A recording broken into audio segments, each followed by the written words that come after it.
Righty then. Welcome to the Monday, December 4th, 2023 session of the Lake Forest City Council. Will the city clerk please call the roll? Certainly. Honorable Mayor Tack. Here. Alderman Novit. Here. Alderman Waldeck. Here. Alderman Notes. Here. Alderman Powers. Here. Alderman Preschlack. Here. Alderman Gushgarian. Here. Alderman Weber. Here. Alderman Walder. Here. Mr. Mayor, you have a quorum. Thank you. Please rise and join us for the Pledge of Allegiance. I pledge allegiance To the flag of the United States of America and to the republic for which it stands, one nation, under God, indivisible, with liberty and justice for all.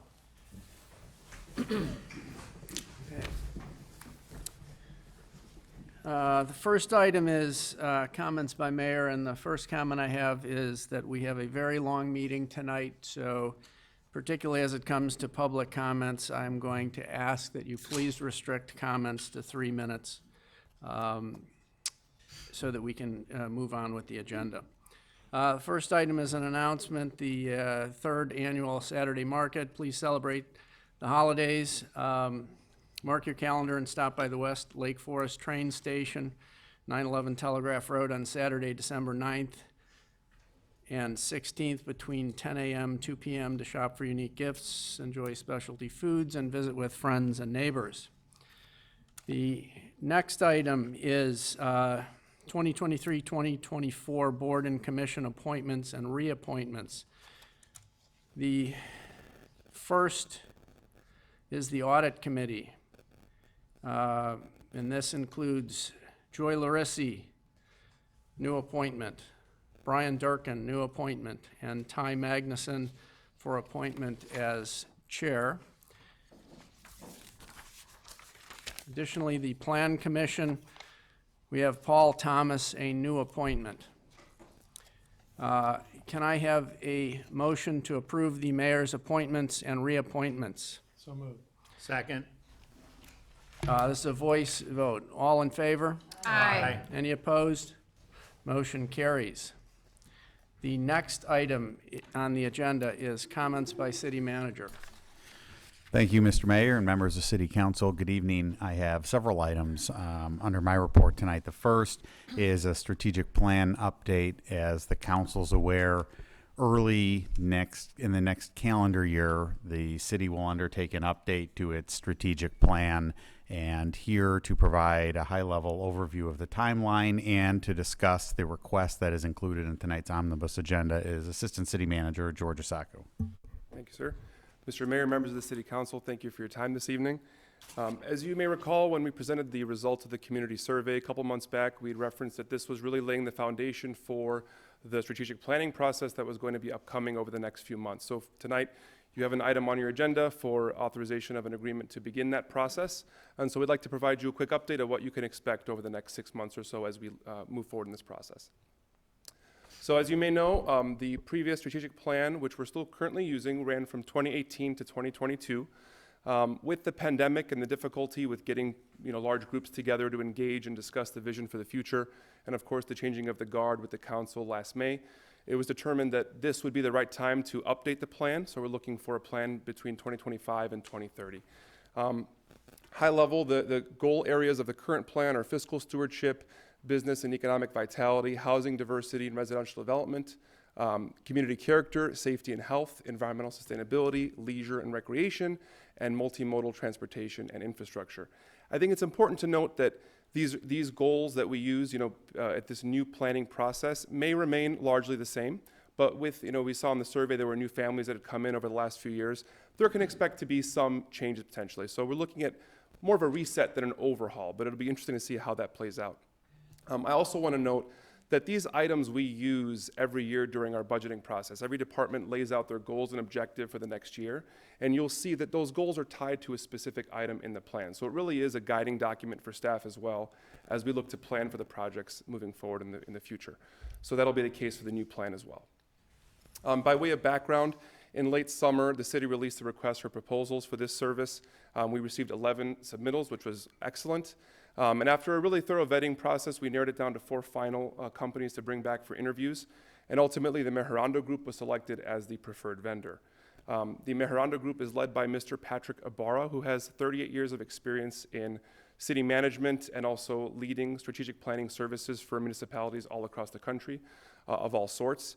His proposal was really well researched. He really considered the city's past plan, looked at some of our data that was available, considered the community survey as a foundational piece of that process, and offered a very flexible approach.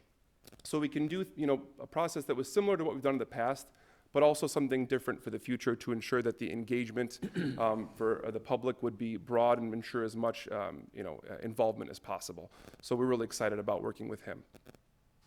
And just a quick timeline for you so you get a sense of what's going to happen. I will say that much of this could still be developed over the next few months. We're going to be kicking off in February. So the council can expect the process to start with individual interviews with all of you and the mayor, as well as executive staff. So that really kicks the process off, gets the Mr. Ibarra kind of engaged and getting a sense of how you all see the community and the vision for the future. And then, as we know, in town, the winter months, people leave for warmer weather. So we're going to try to make sure we can maximize the opportunity for public engagement. So in March and April, we'll be looking to do council and staff workshops separately, and then also the very important public engagement sessions. So we're looking to do in-person and potentially online sessions that are open to the public. And then the city manager will also be soliciting names for focus group sessions by invitation of key stakeholders in the community that have been involved and have a unique vision for the future of the city. So that'll be happening in the spring. And then in May, we're looking at doing an ad hoc working group that's going to help Mr. Ibarra usher the process forward. So obviously all this data will be collected. There'll be a lot of feedback that'll be given. That has to be formulated into what will be the beginning foundations of a new strategic plan. So that group will just really help bounce ideas off and begin to revise the new mission, vision, and values, develop the new goals and objectives that you'll see on the new plan, and then a summary will be shared with all of you after that process is complete.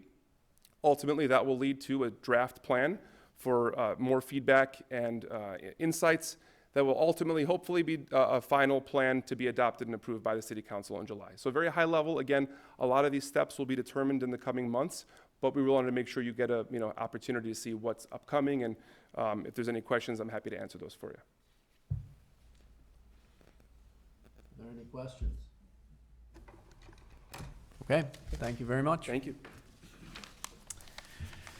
Okay, the next item I have is a presentation from Deputy Fire Chief Andy Rick to discuss a request for purchasing a new fire engine. Although you may recall from the capital workshop last month that the engine was included in FY27, it was listed as funded because of the significant lead times associated with receiving these apparatus once it's been ordered, similar to what we did last year with an ambulance. The council may recall. We're seeking council approval to authorize the purchase tonight so that we can take delivery of the engine in FY27. And I do want to say before I turn it over to Deputy Chief Rick that kudos to our fire chief, Pete Siebert, working with Public Works in our fleet section as well.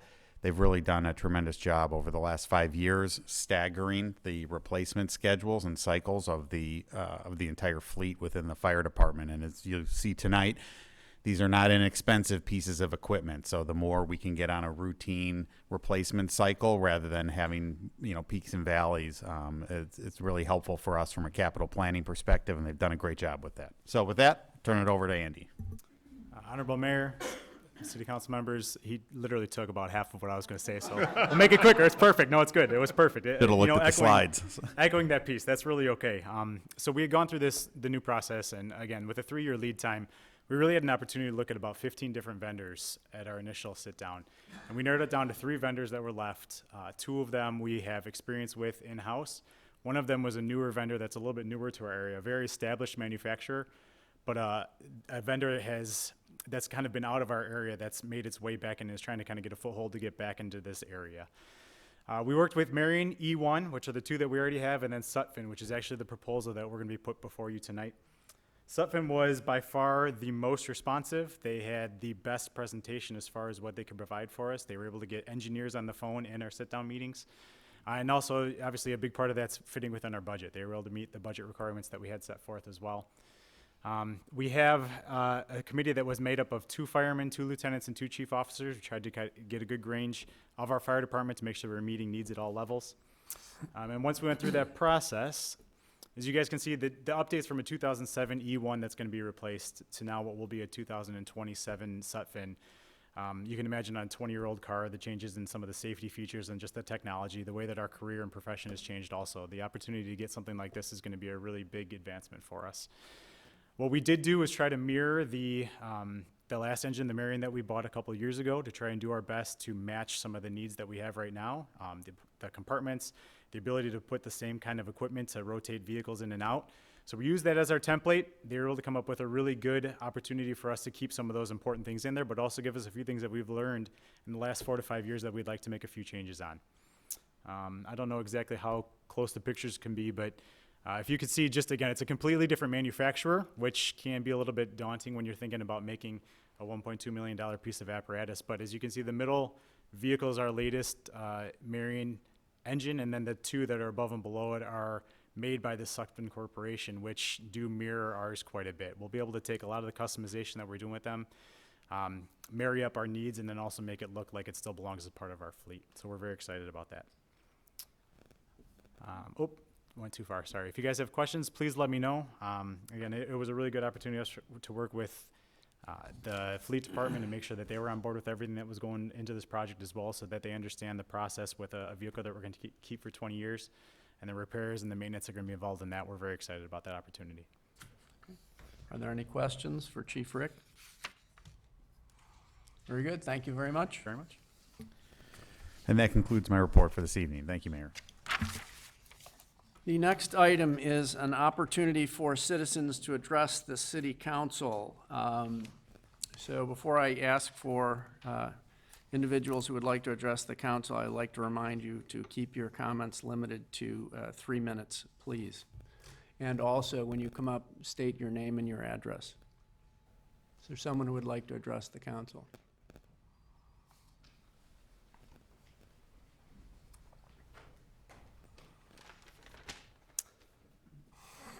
Good evening, council members. My name is Nick Waymeyer. My address is 402 Pine Court. I'm a senior at Lake Forest High School, and our civics class has partnered with the Lake County Health Department to learn about advocacy and public health to propose 2 ordinances in the community. One prohibiting the sale of flavored e-cigarettes in Lake Forest, and one will limit the number of retailers. As many of us know, vaping has become an epidemic among young adults. Throughout high school, I have seen my peers use vaping products in school, at parties, social gatherings, sports events, pretty much everywhere. The detrimental health effects justify the regulation of these products in our community. E-cigarettes contain a plethora of hazardous chemicals.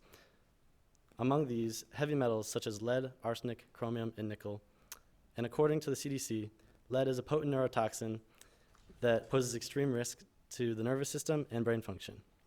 It can also cause learning disabilities, speech problems, and learning or behavior issues. Also, the National Institute of Health states that arsenic, nickel, and chromium are recognized carcinogens. When it comes to e-cigarette flavoring, there are thousands of flavors.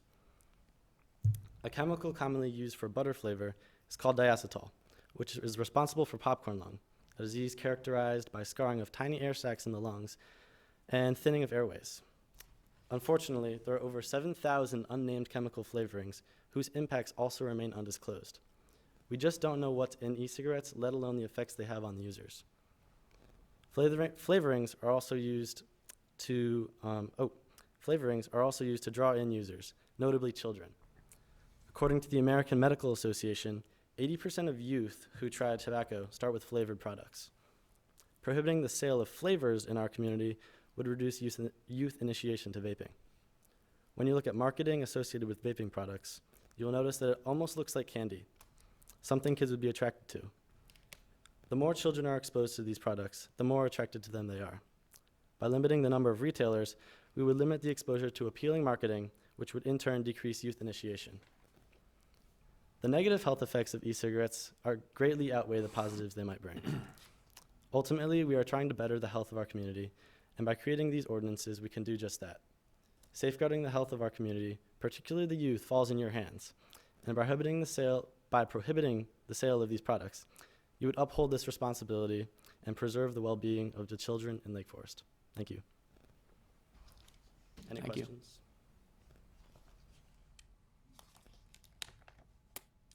Thank you very much. Thank you.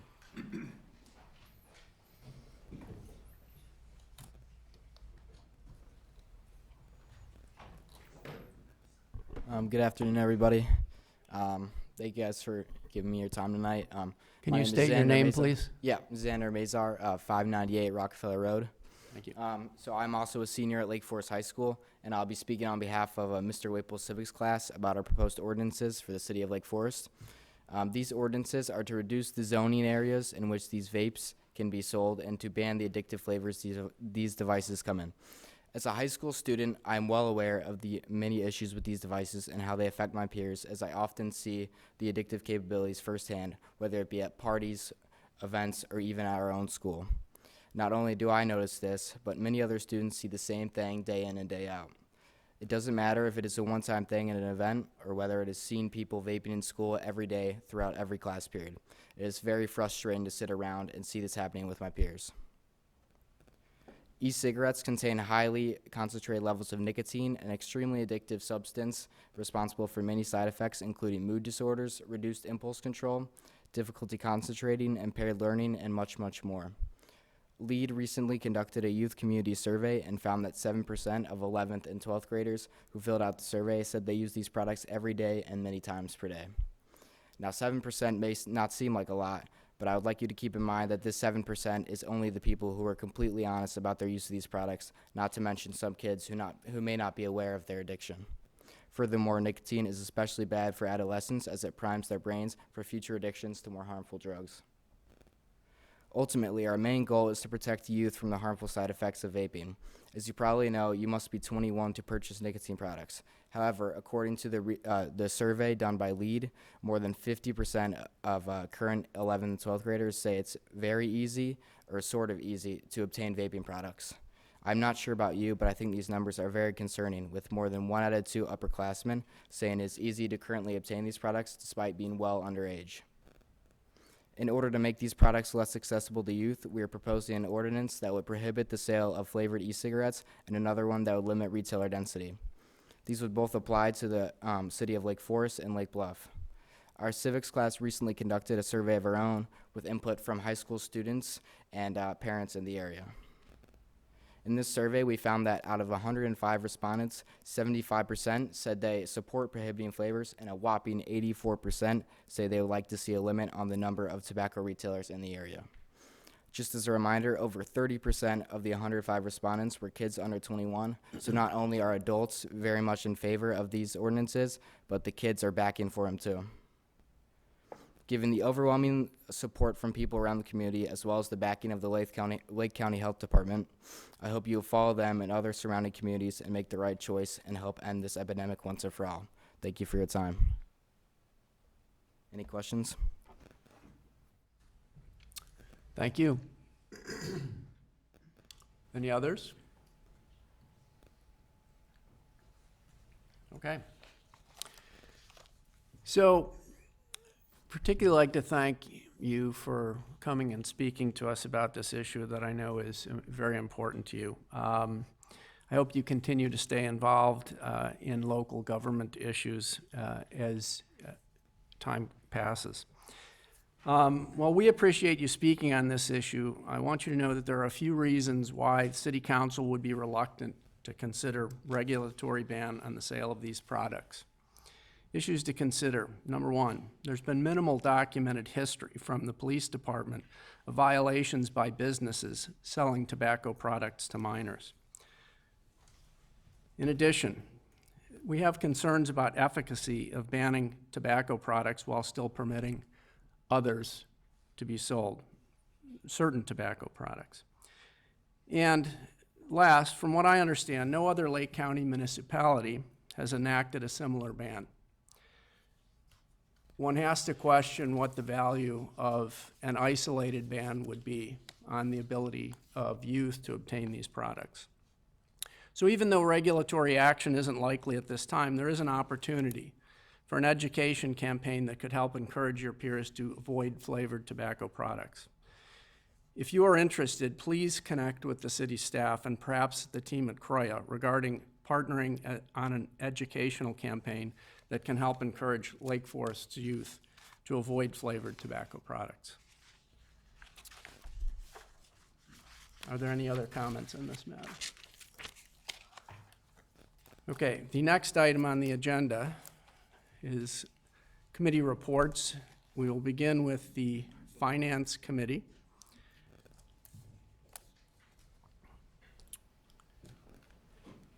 And we will be having a public hearing on the city's proposed 2023 tax levy ordinance. May I have a motion to open the public hearing? So moved. Seconded. Okay, a roll call vote, please. Excuse me, Alderman Notes, Aye. Alderman Powers, Aye. Alderman Preschlack. Aye. Alderman Kashkarian. Aye. Alderman Weber. Aye. Alderman Walder. Aye. Alderman Novit. Aye. Alderman Waldeck. Aye. 8 yeas, 0 nay, motion carries. Okay, the public hearing is now open at 6:50 PM. The first item is consideration of an ordinance establishing the 2023 tax levy, final reading. Ms. Holub. Good evening, Honorable Mayor and City Council members. This is the fifth of 5 meetings at which you've considered the 2023 tax levy ordinance, and this evening we are requesting that you hold the required public hearing and then consider final approval of the tax levy ordinance.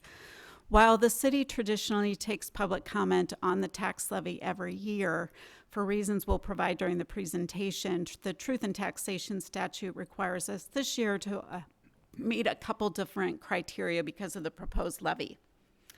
So just in summary, the 2023 property tax levy proposed this evening includes projections based on a few estimates. First, the Lake County Assessment Office currently projects that the city's EAV, equalized assessed valuation, or property valuation of the entire city will increase by 5.59% over the prior year. Also, the property tax extension limitation law, also known as the tax cap, sets forth a limit on property tax levy increases each year. The PTEL limit for 2023 tax levies is 5%. The city's overall proposed levy increase for 2023 is 4.35%, but I would note that that 4.35% does include the addition this year of the 2023 bond issue for the Deer Path Park Improvement Project. With that debt service removed, the overall tax levy increase this year would be 1.85%. So therefore, because the assessed valuation is projected to increase more than the tax levy, we are forecasting that the city portion of the levy rate will decrease for 2023. I will not go through this line item detail, but this is the detail of the individual line items of the proposed property tax levy that's reflected in the proposed tax levy ordinance. I would just call your attention to the 3 highlighted yellow lines. Under the Truth in Taxation statute, the state law separates the levy into 2 pieces. First, the levy for debt service paid by property taxes, and the second, the increase overall of everything excluding the debt service. So those are the 3 line items that are highlighted here. What you'll note is that overall, the bottom line, the tax levy increase is 4.35%. But in the individual components of the 2 levies under the Truth in Taxation, the aggregate levy increase is 2.48%. And the debt service levy increases, I think that's 49.81%, if I can read the small print. So using those 2 subtotals, because the bond levy increases by more than 5%, it throws us into the requirements of the Truth in Taxation statute, which is a formal public notice that was included in the November 23rd edition of the Lake Forester, and the formal public hearing that you're holding this evening. Finally, we also look at the calculation of the impact of the proposed tax levy on an average household. Based on the median household values in the city, we use an $800,000 market value home in the city of Lake Forest. We calculate the projected EAV and the proposed levy to formulate the adjusted and estimated tax rate for next year, and then the household impact on an $800,000 home is projected to be $162. I would note that that reflects the portion of the total tax bill that represents the city and the library, which in total is about 26%, the city representing about 23% of the total tax bill, and the library 3%. This chart just shows the apportionment of the proposed tax levy for 2023 over the primary categories and purposes. You can see the majority of the tax levy does go to the general operating fund, with significant portions going also to pension obligations, parks and recreation, and the library operating levy. So the staff recommendation is to conduct a public hearing in compliance with the Truth in Taxation statute, and once closed, consider final approval of the 2023 tax levy ordinance. I'll be happy to answer any questions. Are there any questions for Director Holub? Hearing none. Is there anyone in the public who would like to comment on this presentation? Okay. Hearing none, I'd like a motion to close the public hearing. So moved. Second. Roll call vote, please. Alderman Powers? Aye. Alderman Preschlack? Aye. Alderman Kashmirian? Aye. Alderman Weber? Aye. Alderman Walder? Aye. Alderman Novit? Aye. Alderman Waldeck? Aye. Alderman Notes? Aye. 8 yea, 0 nay, motion carries. Okay, the public hearing is now closed at 6:56 p.m. This time, I would like the council to consider final approval of an ordinance establishing the 2023 tax levy. May I have a motion to approve? So moved. Seconded. Roll call vote, please. Alderman Preschlack? Aye. Alderman Kashmirian? Aye. Alderman Weber? Aye. Alderman Walder? Aye. Alderman Novit? Aye. Alderman Waldeck? Alderman Notes? Aye. Alderman Powers? Aye. Alderman Preschlack? Second aye. I'm sorry. This is Lake County. Lake County, not Cook County. Get one vote. Sorry. You betcha. 8 yea, 0 nay, motion carries. Very good. The next item is the Gorton Community Center 2024 budget presentation. This will be presented by Gorton Board Chair Andrew Trees, Bob Scales, Finance and Operation Chair, and Amy Wagliardo, Executive Director. Oh, wait, apologies. No. Hello, Honorable Mayor, City Council members. Thank you so much for giving us the opportunity today to present this budget. First of all, I just want to thank the city for their fantastic support and partnership over the years.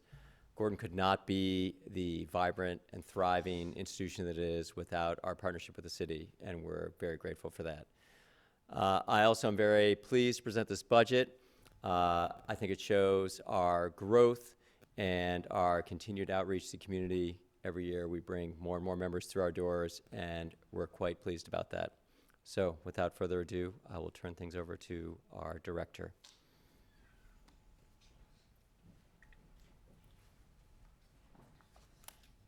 Honorable Mayor, City Council, thank you for this time to present our budget.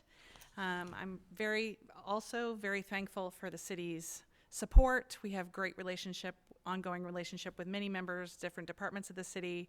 We're always glad to see you at Gorton events, and we just very much appreciate everything that the city does for Gorton. Let me move forward.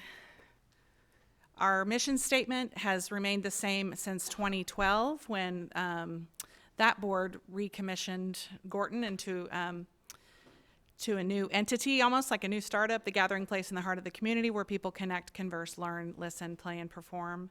The vision statement was adopted during last year's strategic plan initiative, and the vision statement that was adopted at that time is to be the destination for arts, entertainment, and learning that fosters connection across all ages.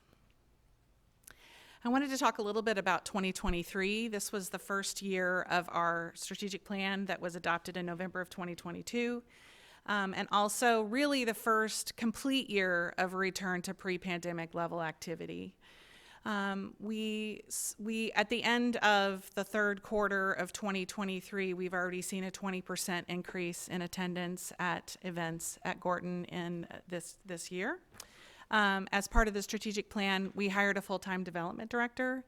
We also, as part of the strategic plan, brought in our drama education program, which is called Gorton Drama Studio in-house, and hired its first artistic director.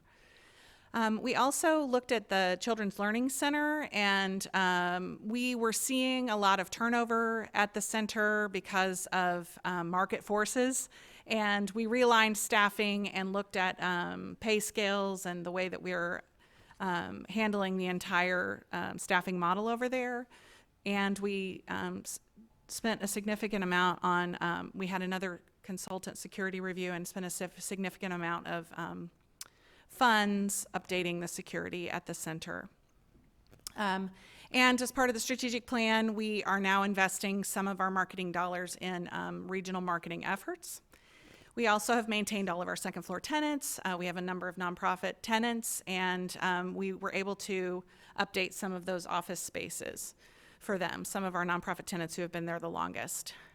We have been assessing the theater and building space needs as part of the strategic plan, and we'll be going forward with looking at that in more detail in 2024.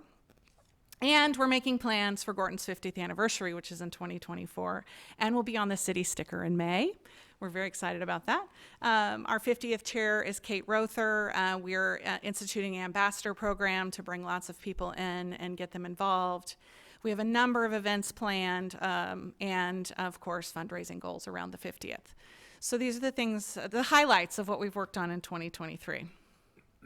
And I have this picture montage from my marketing director about all the things that happened at Gorton. So it's fun and rewarding to see the theater full again. In 2024, the format of the budget is similar to previous budgets. And we had a number, as I just mentioned, of strategic plan expenses that were funded separately in 2023 that are now in the 2024 budget. We also have increased programming and fundraising goals related to the 50th anniversary. So there are some increases in both expenses and revenue related to the 50th anniversary. We also, you'll see that there's a reduction in overall revenue from the Children's Learning Center. In the last several years, we have received some state grants related to the pandemic for the Children's Learning Center, and those have ended now in 2023. We've also, as I said, realigned our staffing model. So this has always been a mission-driven, break-even part of our budget, and we're trying to return to that notion. And we also, as you know, Gorton has 2 endowments, and we expect to make both of those endowment draws in 2024. And then there's a slide that has very small numbers on it, but I know that you all have it in your packets. I would love to take any questions that anyone has on the budget. Other questions? I just have a comment. Okay. Amy, I just want to thank you for your leadership. You're a real asset to the community, and Gorton's a great asset. And thank you, Andy, and all of the volunteers on the boards and our commissions, but on your board in particular. And just really appreciate you taking just an amazing approach to grow the organization and to meet the needs of our community. So thank you. Thank you. Yeah. I'm now going to turn it over to City Director and Finance Chair Bob Scales.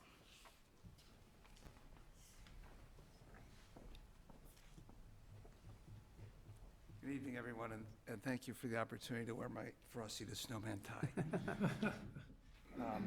The city director, as you know, it's an unusual position because you have an obligation not just to Gorton as a fiduciary, but to the city as well. Mm-hmm.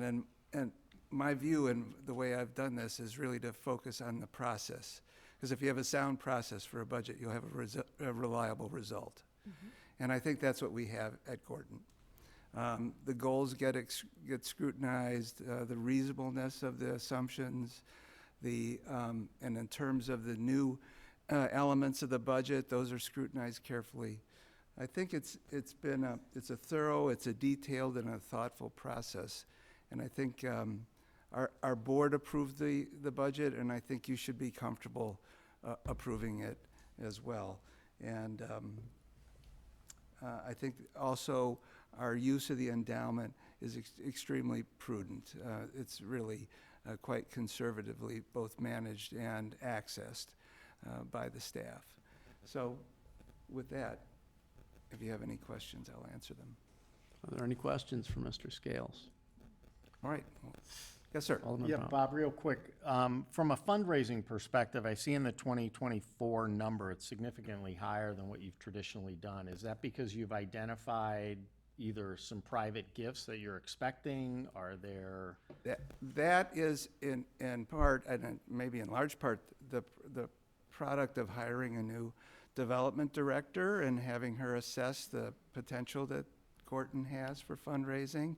And actually, she believes, and as does the board and the staff, that that's actually a conservative number. Of course, these are, Yeah. they're fundraising goals, and you hope that you can meet them. But that did get carefully scrutinized as well. Okay, thank you. Yeah. Are there other questions? Okay, before we continue, I'd just like to reemphasize how remarkable it is where you are and where you came from. When I was an alderman, Gorton was virtually on its way out, and to see what it is now and how well it's managed and operated, it's really impressive. So thank you very much.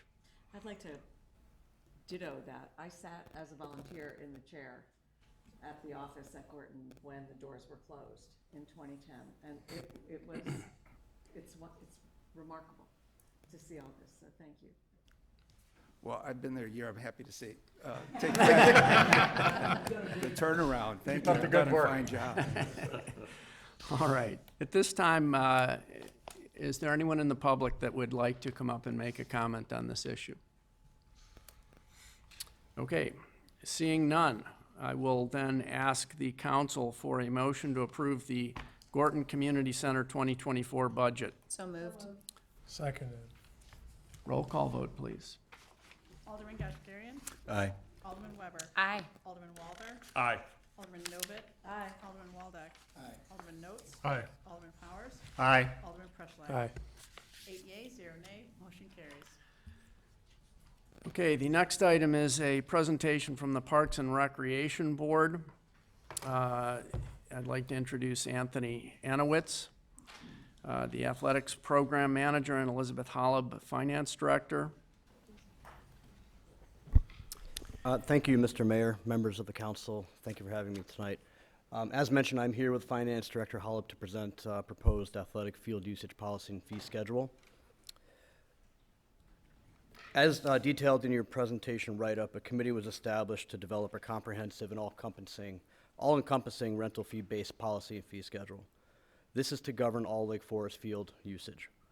The primary goal of the committee was to develop a balanced and structured policy to support a wide range of usage. To achieve this, the committee has engaged with the 5 local, community-based athletic organizations through questionnaires, interviews, and an in-person workshop.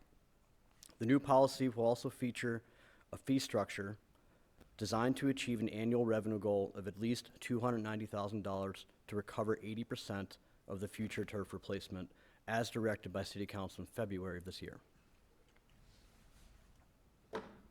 I do need to take 5 minutes to really give a shout out to the committee members. Without this group of individuals, starting since May, we would not be where we're at now. We wouldn't have accomplished what we've accomplished. So a huge shout out to the members on your screen. We had 4 city staff involved. Myself, Elizabeth Howell, the Finance Director, Superintendent of Recreation, Joe Mobile, Parks Maintenance Crew, Jake Matson, and 2 active Parks and Recreation Board members, Patrick Marshall and Timo Berger. The time committed to this project has been remarkable. To further emphasize that, I'd like to highlight the committee's timeline and milestones. Again, since May 1, the committee has met over 18 times and has engaged our affiliate organizations over 5 times to drive a comprehensive and thoughtful set of recommendations for considerations. The process has been amazing. Starting since May 1 and going through all these meetings, no decision was made overnight. Constant back and forth, constant deliberations, constant discussion. I do want to highlight the yellow shaded areas, which are those affiliate events, affiliate engagement events. The coral line is the workshop that we conducted to kind of culminate all those activities. And then the green shaded events are the Park and Rec Board presentation, which they did approve the staff recommendations as presented to you this evening, which leads us to tonight, December 4th.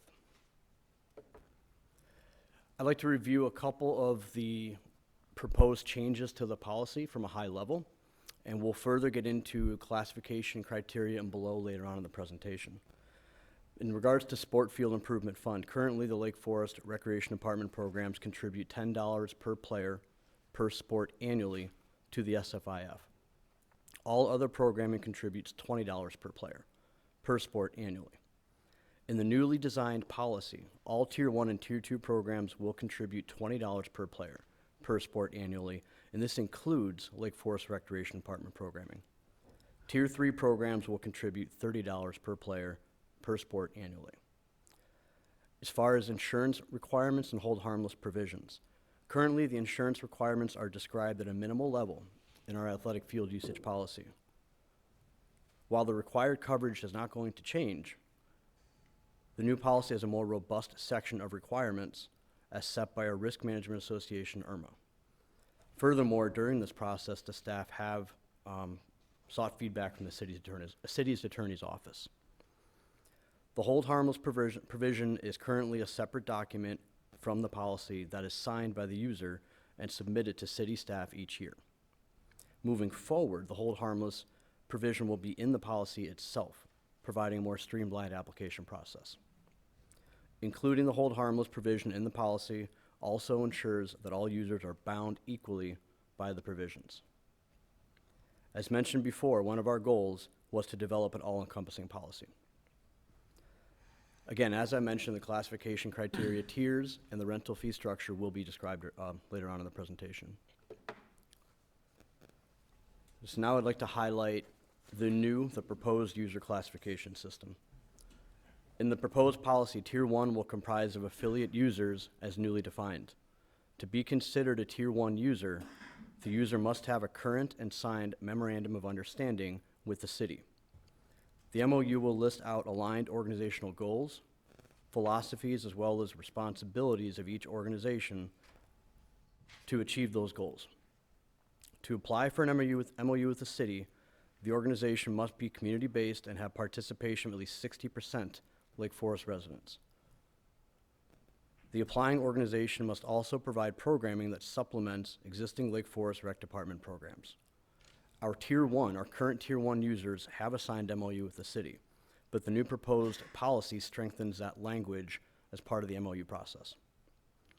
Tier 2 users may be individual teams, or programs and must have participation of at least 80% Lake Forest residents.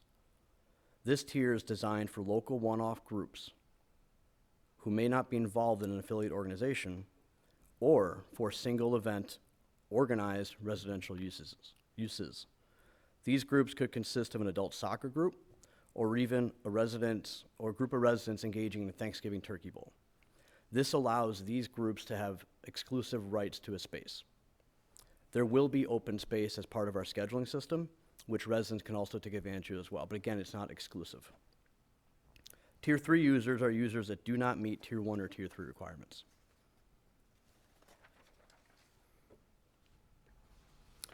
I'd like to briefly now summarize our data collection process. As mentioned earlier, and I can't emphasize this enough, the committee has engaged with the 5 stakeholder organizations through questionnaires, interviews, and an in-person workshop. Again, we have to highlight that because this was a process, and we are really proud of that process. Using the data collected from those organizations, these events and data collection strategies help the committee build the new policy and proposed rental fee structure. The committee has done the necessary research, including collecting market rental rates and policy-related processes from neighboring organizations. Later in the presentation, we will share up-to-date market rental rates from some of those organizations. Derived from the engagement with those stakeholder organizations, the committee has designed the all-encompassing policy and proposed fee schedule plan to help mitigate the financial impact to the stakeholders.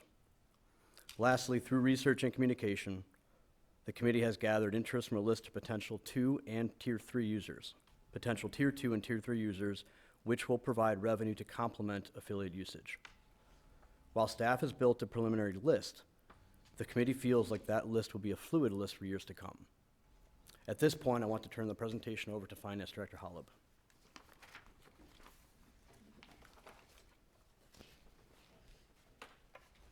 Thank you, Anthony. We'll move now from the policy to the financial considerations that the committee worked through.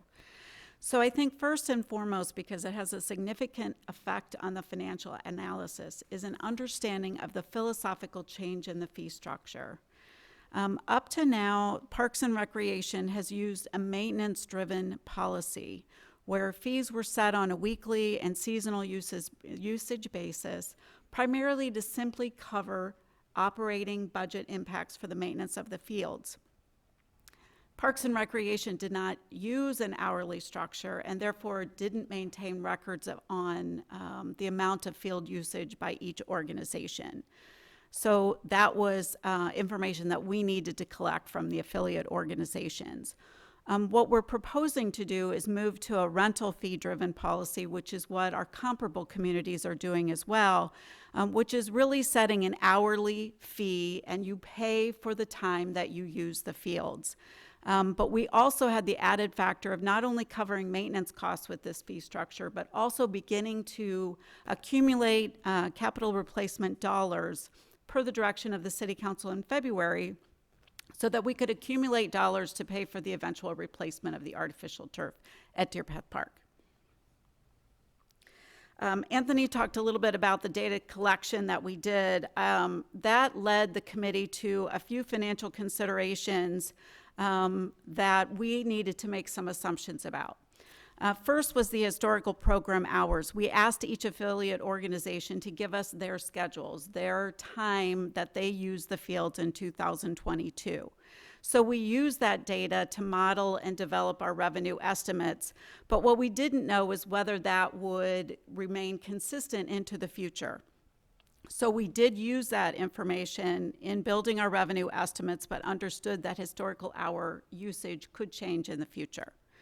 The second related to the fact that the city would now have both synthetic and natural fields.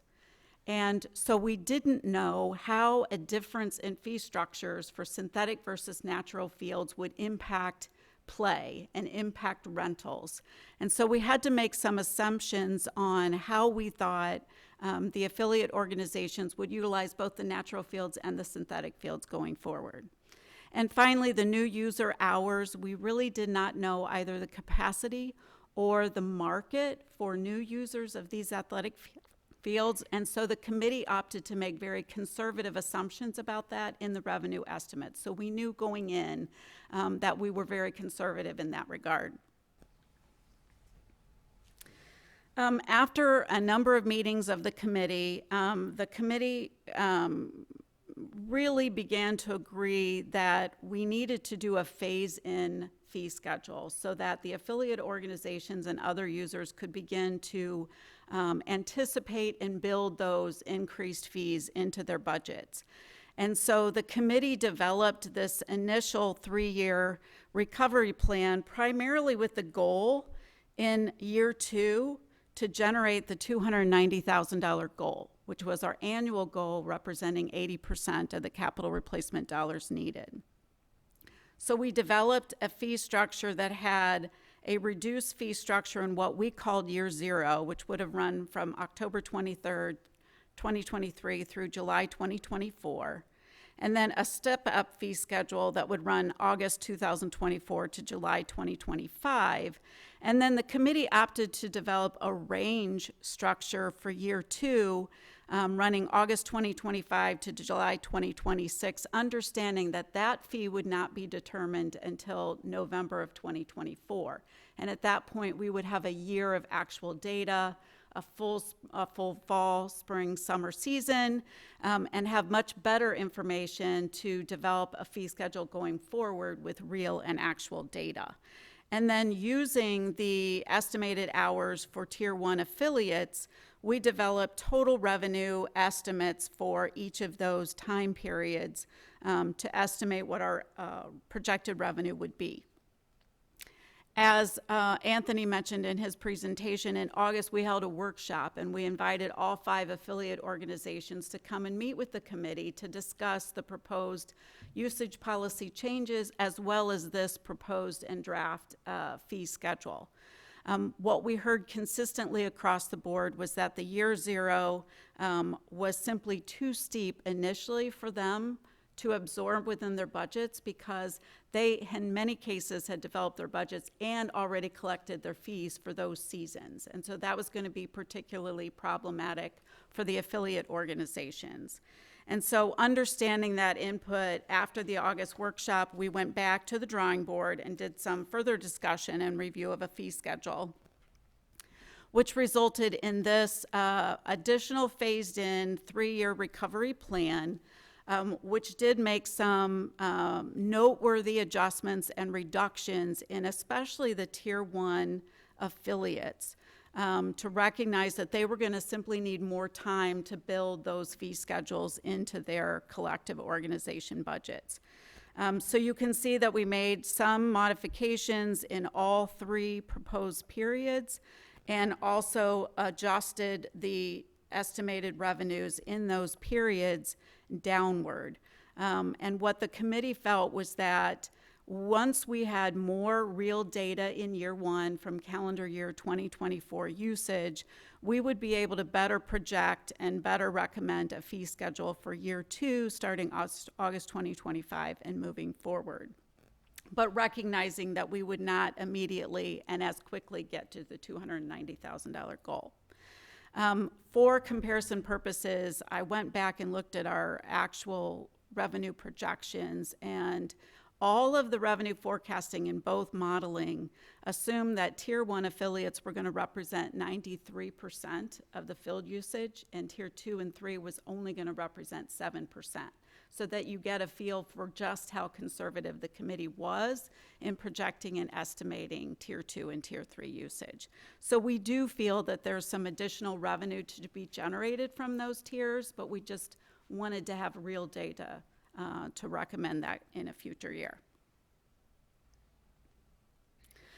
Using data that we collected from the affiliate organizations, we actually modeled how the 2 proposed fee schedules would impact each of the 5 affiliate organizations. And so what we provided this evening is just a comparison of 2 of the 5.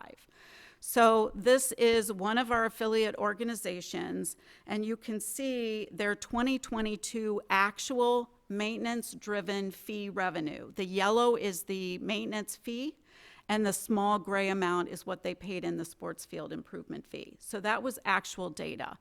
And then the affiliate organizations provided their budgeted information for their current budget for field usage. So you can see that in the second column, which was their budgeted amount in their organization budget for field fees. What you can then see is the year 1 and year 2 on the high end impact to that affiliate organization of the proposed fee schedules. And so what you can see is for affiliate organization A, the accelerated model was going to be a significant increase, not only over their 22 actual costs, but significantly over their budget. So it gave us a better understanding of how much that would impact their particular organization. And then you can see that with the phased-in model, that moderates considerably for that organization. We'll next take a look at Organization B, and to this we've added a component in the budget that's represented by the dark orange. So this is an affiliate organization that budgets field usage in Lake Forest, but also field usage outside of Lake Forest. And so we did ask them to include in their data both their budgeted use for in Lake Forest and outside, because we knew that our 2022 actual data reflected only Lake Forest field usage. And so if they were using fields outside of Lake Forest, we didn't have that data. We didn't have that actual comparison for 22. So in this organization, you can see that they budget both Lake Forest field usage as well as outside field usage. And you can see that for them, even the accelerated model didn't have as dramatic an impact as the first organization, but did still have an impact. And then you can see how that changes with the phased-in. For this organization, the phased-in model would be easily absorbable, especially if they could move all of their field usage to Lake Forest. So we looked at this for each of the 5 organizations. We talked as a committee about presenting averages, and we realized that the impact on each organization was very unique and very different, and we felt it was important to look at each organization individually and present to the council the range of impacts to each organization. Then what we did was we knew that we have a $2.9 million funding goal in 10 years. How did we use 10 years? So for those that were part of the consideration in February, you'll recall that we talked about the turf having an estimated life of 12 to 15 years, but a warranty of only 10 years. And so that projected cost using inflation was about $3.5 million in year 10. And so we recognized that we would like to put aside about $350,000 per year to accumulate the $3.5 million so that we would have the funds available to replace the artificial turf when it was necessary. So being conservative, we used the 10-year model, and the estimated amount of $3.5 million. Based on council direction, we were asked to develop a fee schedule that would cover 80% of that, and that's how we got to the $2.9 million. So as a committee, we understood that if we were going to do this phase in, we were going to fall short of $290,000 in the early years, but would hope to get and make that up through increased fees over the 10-year period. So this is a 10-year projection, both the accelerated fee schedule on the left and the phased-in schedule on the right. We assumed a 3% annual increase on the hourly rental rates. And we also assumed that we would earn 4% interest on the reserve. So the thought process is that we would account for this separately, and we would allow the interest of that money to accumulate to that reserve account rather than to general operating budget purposes. So that was included in our model. The red is just a straight line projection of where we would get if we accumulated $290,000 per year, resulting in $2.9 million in year 10. And then what you see is the yellow line is the low range in the fee schedule proposed, and the gray line is the high range. You see that range in year 2 and future years in what's presented this evening. And you can see that the accelerated model was going to generate, especially on the high range, significantly more dollars than were necessary by year 10. And the low end on the accelerated model would have gotten almost there. We talked a lot about the phased-in model, that even at the high range, we were going to fall slightly short of the $2.9 million. The yellow on the low range has a shortfall. As a committee, we felt very comfortable with this initially because of the conservative estimate on Tier 2 and Tier 3. We feel confident that a year from now, we will come back with real data and a proposed rate schedule beginning in August 2025 that will show modeling significantly different than what we've got right now. So this is simply a summary of the primary fee components of the accelerated recovery plan and the phased-in recovery plan. You can easily see the changes at each tier and in each fee period between the accelerated and phased-in model.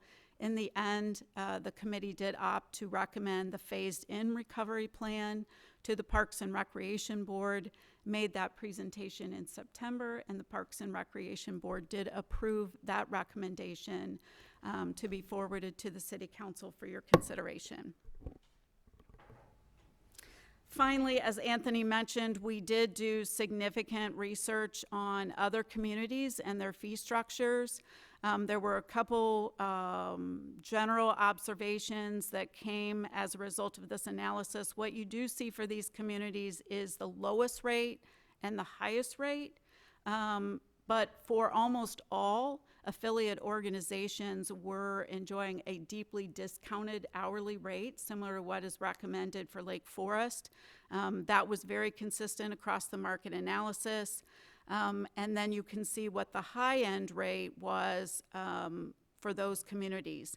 Down here at the bottom right, you can see that the market average for an affiliate rate was $50 to $55 per hour, and the market average non-resident rate was $127 per hour. So you can compare those to the rates as proposed. We're recommending that Tier 3 move to a market rate immediately for any Tier 3 usage at $125 per hour, but you can see that the average of 50 to 55 for our affiliates on the market analysis would not be achieved until year 1, which would be August of 2024, allowing the affiliates to move that into their organization budgets.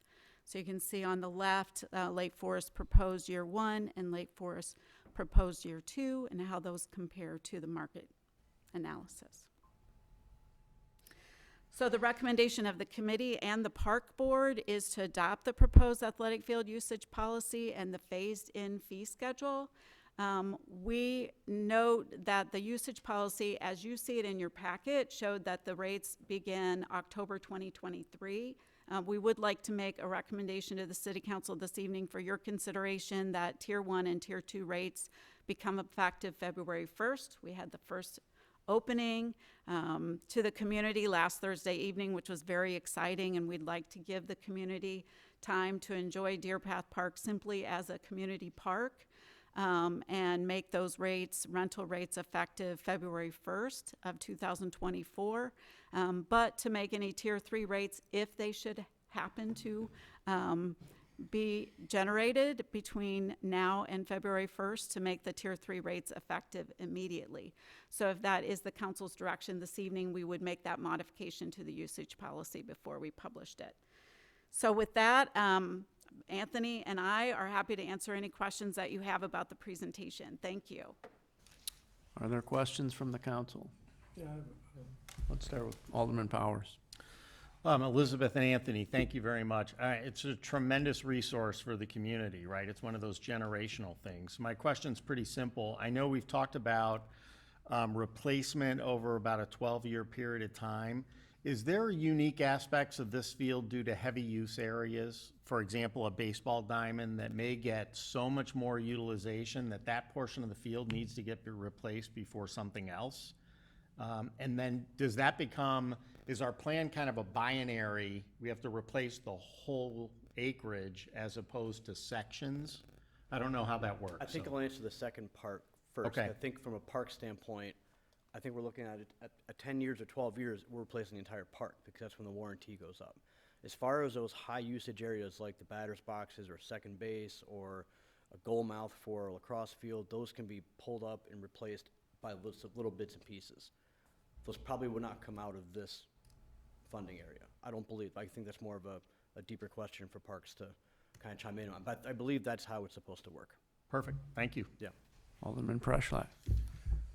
Yeah, I was just curious on the research for the market pricing and the comparables. Was there any dynamic pricing where they varied pricing structures in tiers based on peak demand or seasonality? I mean, it seems like if it's empty and it's not being utilized and it's me and 10 friends and, you know, we want to play and there's no one using it, there's no opportunity cost for an affiliate who has more hours. We think, you know, there may be some flexibility. I'm just kind of wondering how the committee talked through that dynamic, if they did. Yeah, so as far as other communities, nobody has dynamic pricing in terms of, at least that I know of, that has a different pricing for Saturday morning at 9 a.m. versus Saturday evening at 7 p.m. Nobody did that, as far as I'm concerned. It's a managerial issue, just to manage all those different types of rentals coming in.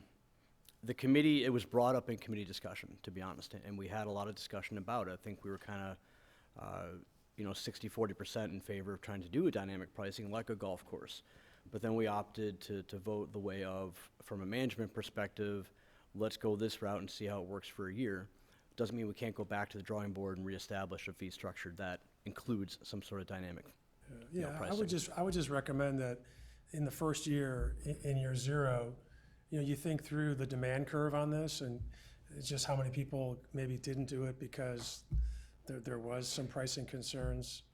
And, you know, just see what the merits are of being more dynamic. I'm not saying to do it, because there is complexity to manage it, but it would seem like it's such a big asset, and it wouldn't be that hard to establish like a hybrid model, you know, over tranches of time or seasons, but we can do that in year 1 or 2. But I'll be off the council, that's why I'm saying that. I would add 2 items to Anthony's comments. First was that we as a committee had a considerable discussion about size of fields. And so we recognize that if you have this in a 4 baseball diamond format, there's 4 available fields. But if you're hosting a soccer event that has, you know, 12 or 10-year-olds playing soccer on a smaller field, you can get up to 12 fields. And so should our fee structure be driven based on the size of field that they were renting? And we found no one in our market analysis doing that, and felt that it would be very cumbersome to administer. And so we elected to put that aside and not recommend that. The other is the importance of recognizing that this asset is not secure. This asset is an open asset to the Lake Forest community. And so when it is not rented and when it is available, there's no reason why a group of Lake Forest high schoolers can't come and do a pickup soccer game. So we do anticipate and hope that this will be used by the community and not just be a revenue generating asset. So I think that's important. Does that include ex-aldermen? Absolutely. Alderman Notes. Right, thank you. 3 questions. The first is, coming to the point that you were raising about field sizes varying. If a user's how are you balancing a user who needs a soccer field in the morning and a user who needs a football field in the afternoon, and striping it based upon what that group is reserving? Yep, that's a great question. The plan as of now is to come up with several field configurations done by season for the benefit of the parks crew. To redo configurations every 2 weeks just isn't feasible. That's the plan for now, is to come up with a spring configuration that could be lacrosse, soccer, baseball, softball, right? You know, fall is football, that's when we would draw in the football fields. So it's all gonna be based on season. Right.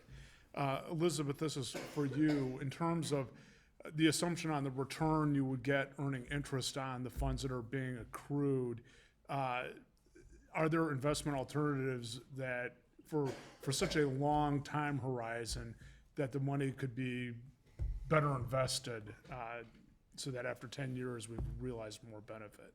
Absolutely, yes. We would still be limited to the Illinois Public Funds Act, so it would still be fixed income investments. We wouldn't be able to do equities.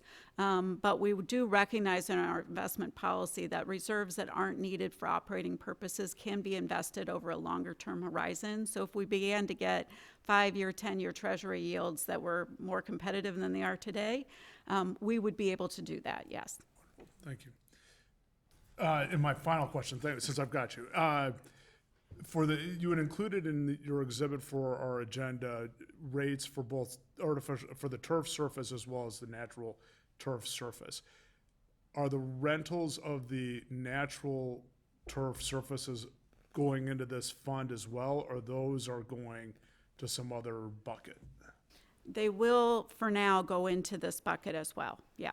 Thank you. That's all I have. Thank you, Mayor. Alderman Weber.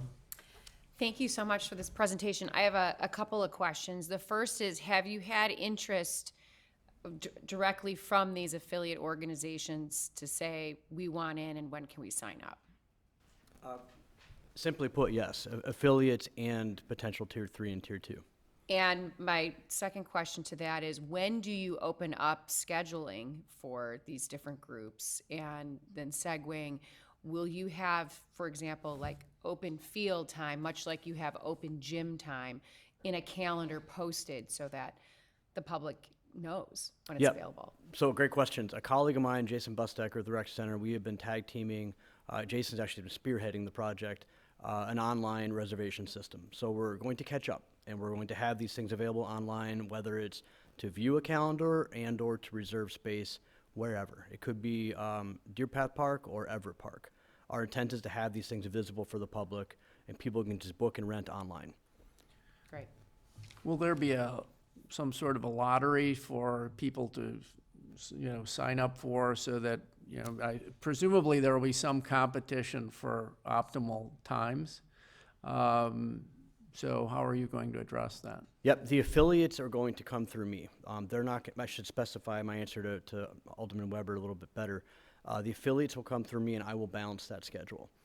So the 5 organizations will submit schedules. I will put them in our system. In fact, I'm already building next year's schedule as we speak to balance those concerns, whether it's balancing synthetic usage and natural usage or just hours in general. I'm doing all that internally in my office. So no lottery for affiliates, but we hope to open our system by February 1 for all the other users. Okay.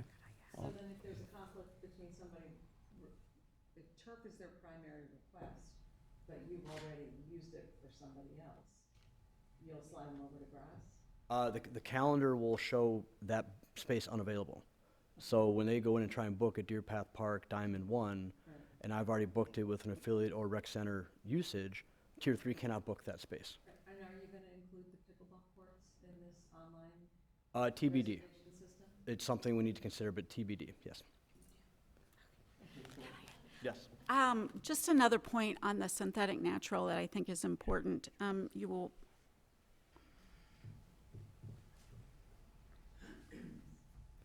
note on this year 0, this period of October 23rd through July 2024, the committee opted to keep the Tier 1 affiliate rate the same for synthetic and natural. And that was intentional because we did not want initially to disincentivize the affiliate organizations from using Deer Path Park. And so because that rate was deeply discounted anyway, considering what we had presented in August, the committee opted to keep that the same initially so that everyone would be encouraged to use Deer Path Park. I have one follow-up question. Thank you. And my follow-up question is in regards to the natural grass fields. Throughout this whole process over the last few years, we've talked a lot about both maintenance and trying to keep them at high-end playability. And with Alderman Notes' comment about, or someone mentioned here about the bucket, that those fees are going into this one pot. I would just encourage the committee and or the department to take a look at being sure that we're able to maintain these other natural grass fields and continue to make improvements. I had the experience of being out at Townline Park this year for flag football, and it was great. Of course, it was wet on certain days, but I would just encourage you to continue to improve those fields as much as you can so that we have really high-end options for both. Absolutely, yeah. That is recognized. I know the Park and Recreation Board had that conversation in September about, what next step is there in improving the natural fields. But I do know that when we did the work for the February presentation on the Deer Path Improvement Project, we did talk about it from a maintenance perspective on the operating budget, that we did anticipate some savings on maintenance on the natural fields. They wouldn't be mowed as often, they wouldn't be lined as often because we felt that there would be a lot of excitement about using Deer Path Park, but recognizing that there are improvements that are still needed there, for sure. Thank you. Okay, any other questions? Okay, is there anyone in the public that would like to make comment on this matter? Okay, seeing none, I would like to ask for a motion for approval of the proposed athletic field usage policy, including the proposed athletic field usage fee schedule as recommended by the Parks and Recreation Board. So moved. Second. Roll call vote, please. Alderman Weber? Aye. Alderman Walder? Aye. Alderman Novit? Aye. Alderman Waldeck? Aye. Alderman Notes? Aye. Alderman Powers? Aye. Alderman Preschlack? Aye. Alderman Kashkarian? Aye. 8 yeas, 0 nay, motion carries. Thank you very much. The next item is items for omnibus vote consideration, and there are 14 of them. So I'd like you all to consider whether or not you would like to have any item removed or taken separately. If so, please let me know at the completion of my reading of the items. Item 1, approval of the November 20th, 2023 City Council meeting minutes. Number 2, approval of the check register for the period of October 28th through November 24th, 2023. Number 3, approval of a resolution of appreciation for retiring members of boards and commissions as follows. Audit Committee, Tara Janos, Chairman. Plan Committee, Stephen Douglas. Number 4, approval of ordinances abating 2023 tax levies for various GO alternate revenue bond issues, final reading. Number 5, grant final approval of an ordinance approving a fee schedule, final reading. Question number 6, approval to extend the city's grant services agreement with the Ferguson Group for grant research/writing services for 2024. Number 7, authorize the Office of the City Manager to enter into a contract with the Midrando Group for strategic planning services in the amount of $50,000.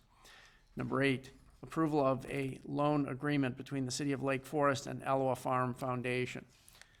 Number 9, approval of an advance of fiscal year 27 capital improvement funding and a request to waive the city's bidding process and approve the purchase of a replacement fire engine by Sutphen not to exceed the amount of $1,200,000. Number 10, approval of an advance of fiscal year 25 capital improvement funding and approval of Forest Park Boardwalk projects low bid and authorize the city manager to execute an agreement with FH Passion in an amount of $1,735,935. This includes an overall 10% project contingency. Number 11, approval of a purchase of 5 replacement sanitation section scooters to EJ Equipment in the amount of $193,000. Number 12, approval of a purchase of a replacement water and sewer section televising van to Standard Equipment in the amount of $250,000.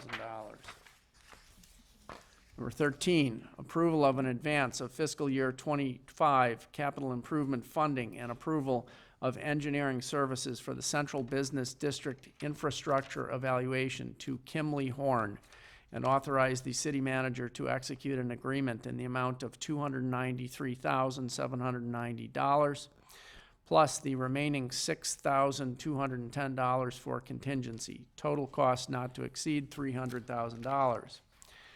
And finally, consideration of an ordinance approving a recommendation from the Building Review Board.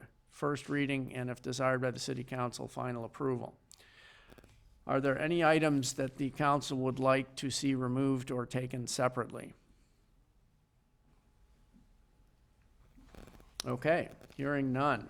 May I have a motion to approve the 14 omnibus items as presented?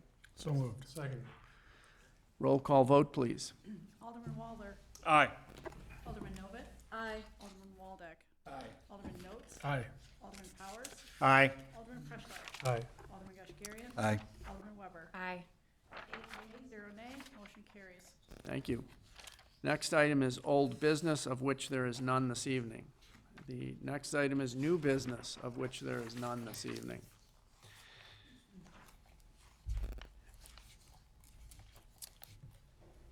The next item is comments by council members. I'd like to start by simply wishing the community a wonderful holiday season. This will be our last meeting until, I believe it's the 3rd week in January.